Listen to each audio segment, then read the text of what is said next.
Introduction by Irving Howe. When Michael Harrington's The Other America began to win a large audience after its publication in 1962, both he and his friends were very much surprised. I remember thinking that Mike's book, fine as it was, would probably be numbered among those worthy publications that sell 4,000 or 5,000 copies and then fade away. Such had been the fate of many serious books in earlier years, and such would be the fate of many serious books in later years. But when Mike's book took off, that seemed a modest signal that fundamental changes were starting to occur in this country. We now began to think that the years of conservative doldrums in which the Cold War had dominated political life were coming to an end. I already know, in this case, the book you're talking about concerning me is an insurance book. That among the other deals you conspired to concoct on my life specifically, CCC, was that you were going to use me and my family legacy in order to traffic me so that you could compile rationales connected to the reinsurance of the medical sector after certain years of experimentation under the auspices of the Affordable Care Act's implementation. And I was perfect. See, my daughter command was not actually connected to my father's legacy as an enlisted member of the United States Marine Corps. That was in many ways responsible for the global satellite technology connected to the maritime sector, to GPS, to telecommunications, to cybersecurity. You made me a swap-in daughter for the murdered Senator Edward Kennedy, because there's nothing better than Irish water when it comes to flipping a book of death and plague, is there? You're not just reinsuring modern American healthcare paradigms. Part of your co-conspiracy is to also reinsure all of that data compiled by the British during the years of the potato famine. Isn't it?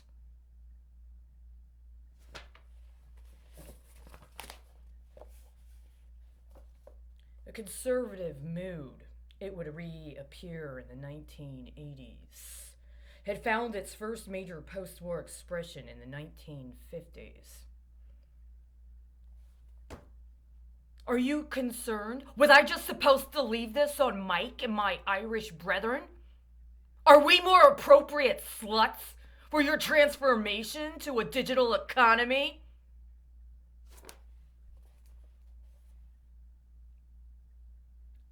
Many Americans then began to assume that the cyclical recessions characteristic of capitalist economies had been eradicated or at least suppressed in the U.S., and that the economic crises and social inequities that had prevailed before the Second World War, and which Franklin Roosevelt's reforms had by no means eliminated, were now becoming things of the past. Actually, we were living off the benefits of a post-war boom, and partly in consequence, a mood of self-congratulation swept the country. This was especially noticeable among intellectuals, some of them ex-radicals who would soon transform themselves into new conservatives. You mean new conservators, right? Attitudes of social complacency would dominate the years of Dwight Eisenhower's presidency, spreading even to segments of the liberal community. It now seems a little comic to recall that leading liberal intellectuals wrote solemn essays, taking for granted that we had solved our social problems and therefore could turn to themes of a higher, more spiritual nature. The intellectuals, in short, grew enamored, as they often do, of the zeitgeist, that most treacherous of deceptions. Mary McCarthy, for example, could write something so absurd as this. Ah! You got the mick in there for the absurdity factor. Do I need to put a blue nose back on? I think I do. Don't worry, I'll get the right shade this time. Sky blue seems to remind you that you had a responsibility to do more than just play name games and create crypto memes. Are we a little closer to the truth now? Does this make you feel better?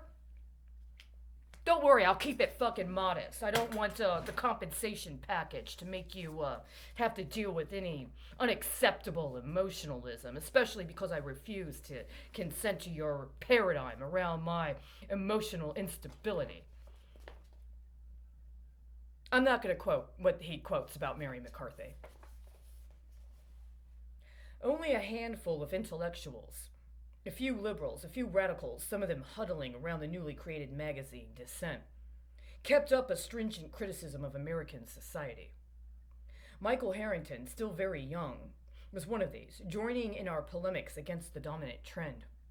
These polemics, I must admit, were little heated. One of the things that helped change the mood of the country was the daring of the Freedom Riders, a group of black and white young people who traveled to the South in order to help blacks assert their right to vote. President Kennedy's youthful earnestness and charm promised an America more sensitive to the many problems that were festering just beneath the surface of social life. And Mike's book helped too.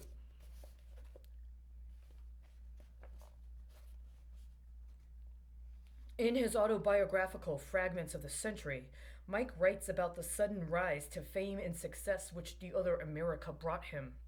He had published an article, Are 50 Million Poor, in Commentary magazine. Then quite different from the rigidly conservative commentary of today. And this article, he said, caused a small stir. Then the Macmillan Publishing Company offered Mike a $500 advance. Not bad for a young writer in those days, so that he could enlarge the article into a book. In its first several months after publication, The Other America did fairly well, earning Mike royalties of about $1,500. Enough for a visit to Paris. Royalties.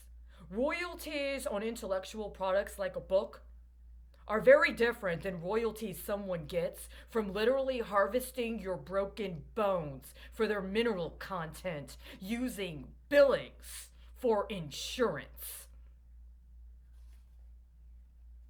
As Mike was browsing one day in a Paris bookshop, he noticed a lengthy and absolutely first-rate essay review by Dwight MacDonald in The New Yorker dealing with American poverty in general and Mike's book in particular.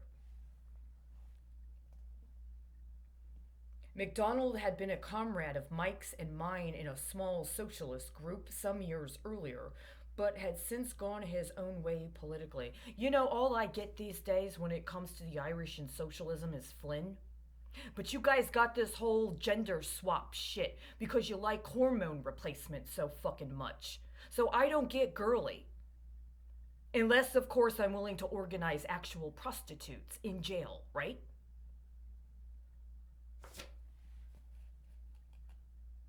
Still, we remained friends, and unlike many other intellectuals of those days, MacDonald retained a strong capacity for moral response, which most of the time means moral indignation. He was also a brilliant journalist, lucid, witty, sharp. His essay review, almost a small book in its own right, made poverty a topic of conversation, wrote Mike, in the intellectual political world of the Northeast. Mike continued. Then John Kennedy, who had been deeply moved by the suffering he had seen in West Virginia during the 1960 primary, asked Walter Heller, the chairman of his Council of Economic Advisors, if there were anything to these new theories about poverty. Heller told him that there was and gave him a copy of Mike's book. Heller?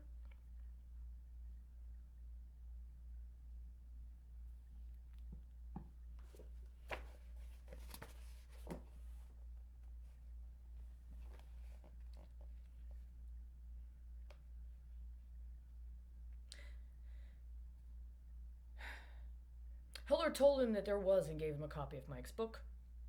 Shortly thereafter, Kennedy decided to make the abolition of poverty a major domestic goal, so books can sometimes, not very often, change the course of things.